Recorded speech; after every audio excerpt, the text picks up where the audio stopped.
भाईंदर उत्तन के केशव सृष्टि में एक जबरदस्त रेसिडेंशियल कोर्स का आयोजन किया गया डब्ल्यूआरसी आईसीए के द्वारा। सीए रमेश प्रभु जी के नेतृत्व में लीडरशिप में ये सब हस्तियां हैं मौजूद हैं यहाँ पर। Cooperative housing society, RERA, deem conveyance और कन्वेंस एक जैसे सब्जेक्ट पर ये एक आज सवेरे का लेक्चर हुआ, सेकंड डे का। हम बात करेंगे जो ऑर्गेनाइजर है इस सूत्र को पिरोने वाले 2 दिन का रेसिडेंशियल इस तरह के कोर्स। हमने लोगों से बात की, नए जो सीए हैं नासिक से आया भी, तो नासिक के डेवलपमेंट पे बात की। उन लोगों को काफी अवेयर और ज्ञान मिला है। सर क्या कहेंगे, इस तरह के कोर्स और रिपीट होने चाहिए और अलग अलग महाराष्ट्र की जो सिटी है, शहर है नासिक, नागपुर, वहां पे भी होने चाहिए। देखिए, रेरा जो है एक नया कायदा है, उसके बाद रीडेवलपमेंट भी अच्छा चीज़ है, डीम्ड कन्वेंस है। ये नया नया जो प्रावधान गवर्नमेंट ने लाया है, किधर ना किधर चार्टर्ड अकाउंटेंट को समझाना करना और उसमें एक प्रोफेशनल नेटवर्क बनाना बहुत जरूरी था। इसके लिए institute of chartered accountant western India regional council की तरफ से और हमारे यहाँ कमिटी फॉर प्रोफेशनल जो कोर्स कंडक्ट करते हैं, जिसको हम बोलते हैं कंटिन्यूइंग प्रोफेशनल एजुकेशन, उनके माध्यम से उस कमेटी से ये कार्यक्रम किया है। 2 दिन का रेसिडेंशियल कोर्स है, उत्तर में रखा है, जो केशव सृष्टि है, जहाँ रेसिडेंशियल फैसिलिटी बहुत अच्छा है। तो मुझे लगता है कि बहुत अच्छा प्रतिशत मिला। More than 100 CS have taken part in this कार्यक्रम 2 days एंड हम 12 सेशन में डिवाइड किया और हर एक सेशन में हमने पैनल डिस्कशन रखा ताकि लोगों को सवाल, एक्सपीरियंस लोगों से उनका सवाल का जवाब मिलेगा। उनको स्टडी मटेरियल दिया और लोगों ने इसको बहुत अच्छा अप्रिशिएट किया, एक्सेप्टेंस भी हुआ है। मुझे लगता है आने वाला दिनों में ऐसा प्रोग्राम इंस्टीट्यूट के माध्यम से और करने का प्रयास करेंगे। धन्यवाद। बिल्कुल सर। कन्वेंस और डीम कन्वेंस बड़ा महत्वपूर्ण टॉपिक है सर। Yes. और आज जब डीम कन्वेंस प्रभु सर ने 2007-8 से मेहनत करके 2009 में सरकार, जो पृथ्वीराज चौहान उस वक्त के मुख्यमंत्री थे तत्कालीन, उन्होंने लाया और आज उस डीम कन्वेंस के माध्यम से बहुत न्याय मिल रहा है। सीए सुधीर लोहिया जी, आप दोनों इसमें एक्सपर्ट है, क्या कहेंगे सर? सर, ये जो डीम कन्वेंस का प्रोविजन लाया गया है गवर्नमेंट की तरफ से, वो काफ़ी अप्रिसिएटेड है। अगर वो डीम कन्वेंस का, जैसे प्रभु सर ने बोला था कि डीम कन्वेंस अगर नहीं होती तो रीडेवलपमेंट हमारा नहीं होते। तो जो बरसों से जो गवर्नमेंट से कन्वेंस नहीं मिलती थी, प्रोमोटर से नहीं मिलती थी, तो गवर्नमेंट ने इसमें एक इनिशिएटिव लेके ये अमेंडमेंट करके जो लाए हैं, तो वेरी अप्रिसिएटेड। और उसके वजह से आज जो भी डेवलपमेंट दिख रहे हैं आपको, हर गली में आपको जो रीडेवलपमेंट दिख रही है, it is because of the deem conveyance only. तो it is a good amendment in law.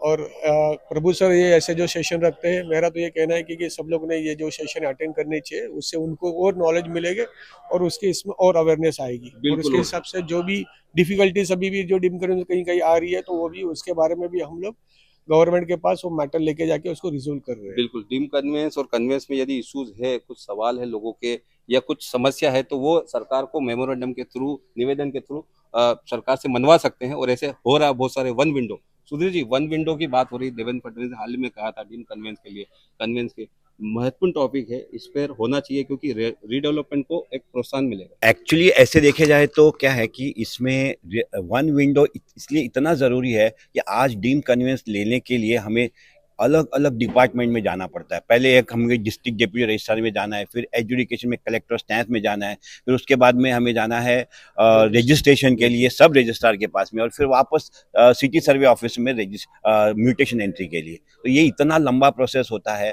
And इसके लिए अगर वन विंडो हो जाता है, 4 स्टेज होते हैं, 4 स्टेजेस होते हैं, और हर स्टेज में 3 महीना, 2 महीना, 3 महीना, 4 महीना करते करते, हम बोलते जरूर है 6 महीना, बट लग जाता है पूरा 1 साल कंप्लीट होते होते। सो अगर वन विंडो इसमें होता है तो ये रियल में it will be one of the most effective and most needed steps which government should take. Sir, Kirti ji advocate हैं आप, क्या कहेंगे ओवरऑल जो इश्यूज यहाँ पर जो सीए जो प्रोफेशनल्स है, जो होम बायर्स को या रीडेवलपमेंट में जो टेनेंट है पुराने, उन लोगों को सर्विस देंगे, उनको अवेयर करेंगे, एजुकेट करेंगे, उनकी न्याय की आवाज बुलंद करेंगे। आपको क्या लगा? आपके कुछ असिस्टेंट भी यहाँ पे मौजूद थे जो एडवोकेट है सीए, क्या कहेंगे इस बारे में? ये एक बहुत बड़ा नया फील्ड रहेगा इन लोगों के लिए, चार्टर्ड अकाउंटेंट के लिए, और एक नवा एवेन्यू उनके लिए ओपन हो जाएगा। जैसे प्रभु सर ने और बाकी हमारे पैनल मेंबरों ने उनको आइडिया दी है कि कितने बहुत अच्छा स्कोप है कोऑपरेटिव सोसाइटी के फील्ड में, और बहुत सारी सर्विसेज वो अपने क्लाइंट को प्रोवाइड कर सकते हैं।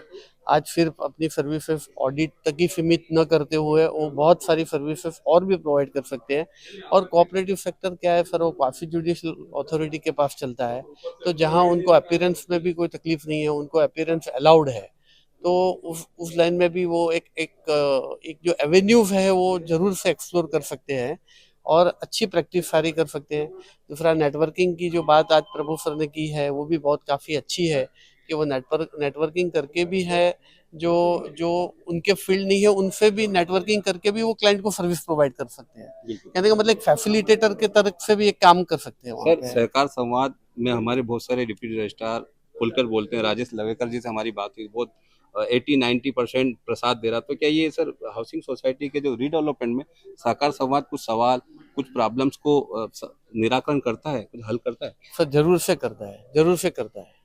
आप कन्वेंस और डीम Yes. कन्वेंस में काफी सारे काम कर रहे हैं, फिर क्या कहेंगे अ, यहाँ पर जो क्योरीज हुई, कुछ एक्सक्लूसिव क्योरी ये सरकार तक पहुंचनी चाहिए आवाज? सर रिप्रेजेंटेशन तो हमारे ऑलरेडी बहुत चल ही रहे हैं हाँ, प्रभु सर और नीलेश वर्मा सर के थ्रू, हमारे थ्रू कंटिन्यूसली की, और ये कन्विंस के इसमें क्या ट्रांसपेरेंसी आनी चाहिए, कहाँ पे इम्प्रूवमेंट की रिक्वायरमेंट है, कहाँ पे लोगों की स्टैम्प ड्यूटी बचनी चाहिए, वो तो हमारा कंटिन्यूस चलता ही रहेगा। जहाँ तक आज ये सीएलओ के साथ जो हमने सेशन किया, ये काफी इंटरेस्टिंग था। बहुत कुछ हमने सीखा, कुछ उन्हें सिखाया। इट वॉज वेरी कुछ गुड। ऐसा एक्सक्लूसिव सवाल दिखा कि ये चीज अभी तक दबी हुई थी ऐसा? हाँ, कन्वेंस के बारे में भी लोगों को काफी कुछ नहीं पता था, रेरा के बारे में हमें बहुत कुछ नहीं पता था, जो हमने अभी सीखा है। तो काफी इंटरेस्टिंग सेशन था सर। Yes. सर क्या कहेंगे आज का जो सेशन था, आप एज आज का सेशन बहुत बहुत इम्पोर्टेंट था, इसलिए क्योंकि chartered accountant is a medium. Yes. इनके माध्यम से ही हम सामान्य जनता से पहुंच सकते हैं और उन तक उनके प्रॉब्लम्स को सॉल्व कर सकते हैं, और सरकार के जो प्रावधान है, सरकार की जो योजनाएं हैं, वो वहां तक पहुंचा के और या उनकी आवाज़, उनकी डिफिकल्टीज कर सकते हैं। और कोऑपरेटिव सेक्टर में चार्टर्ड अकाउंट्स का कितना स्कोप है, ये आज सबको दर्शाया गया और उनसे रिक्वेस्ट किया गया कि आप सब लोग इसमें आओ, इसमें जुड़ जाओ, क्योंकि इसमें काफ़ी सारा स्कोप है जो आगे चल के बहुत बढ़ने वाला है। इसको हर वक्त बढ़ता जा रहा है। रमेश प्रभु सर ने इसको बहुत अच्छी तरह से समझाया लोगों को, तो मुझे आशा है कि सब मेंबर जो है चार्टर्ड अकाउंटेंट मेंबर्स, और इंस्टीट्यूट भी प्रयास कर रही है, तो इनके माध्यम से इसको बहुत सारे लोगों को फायदा ही होगा। इस तरह के जो रीडेवलपमेंट तो मान लो मुंबई में हो जी। रहा है, लेकिन रेरा तो पूरा ऑल इंडिया में है बिल्कुल। सर, हर एक स्टेट में आपकी चैप्टर्स आईसीआई जी जो अवेयरनेस करते हैं, प्रभु सर भी जाते हैं, जी, तो और इस तरह की ज्यादा तादाद में रेसिडेंशियल होना चाहिए ताकि बहुत शेयरिंग हो। बहुत और सारे चैप्टर्स में, जैसे चैप्टर्स ही नहीं है, हमारे 5 रीजन है इंस्टीट्यूट के और अलग अलग ब्रांचेस हैं, सभी ब्रांचेस इस तरह के प्रोग्राम्स करते हैं। और कोऑपरेटिव सोसाइटी के बारे में अभी तक चार्टर्ड अकाउंटेंट्स में इतनी अवेयरनेस नहीं थी, जो अब पिछले 3-4 साल से प्रयास करते करते अभी काफ़ी जगह हो रही है। अब जैसे प्रभु सर है, कभी मीरत गए, कभी कलकत्ता गए, फिर वापस जलगांव आए, तो इस तरह से बहुत ट्रैवल करना पड़ता है, न कि प्रभु सर को लेकिन और हमारे कई मेंबर्स को, लेकिन सभी जगह उनको बहुत अच्छा रिस्पॉन्स मिल रहा है। और लोग अभी अभी धीरे धीरे जग रहे हैं कि केवल जो स्टैट्यूटरी ऑडिट और टैक्सेशन की जो प्रैक्टिस थी उसको छोड़ के यहाँ भी काफी सारी प्रैक्टिस कर सकते हैं। बिल्कुल, सीए प्रोफेशनल ऐसा प्रोफेशनल है, लोगों को, होम बायर्स को, उनको सर्विस देना एक इम्पोर्टेंट सब्जेक्ट है, उनको अवेयर और उनको एजुकेट होना जरूरी है। और यही प्रयास आईसीआई डब्ल्यूआरसी का है ऑल इंडिया में, और उसको लीड कर रहे हैं कहीं ना कहीं सीए रमेश प्रभु। मैं सुनील शर्मा, कैमरामैन अविनाश शिंदे के साथ में, महासेवा न्यूज़, मुंबई।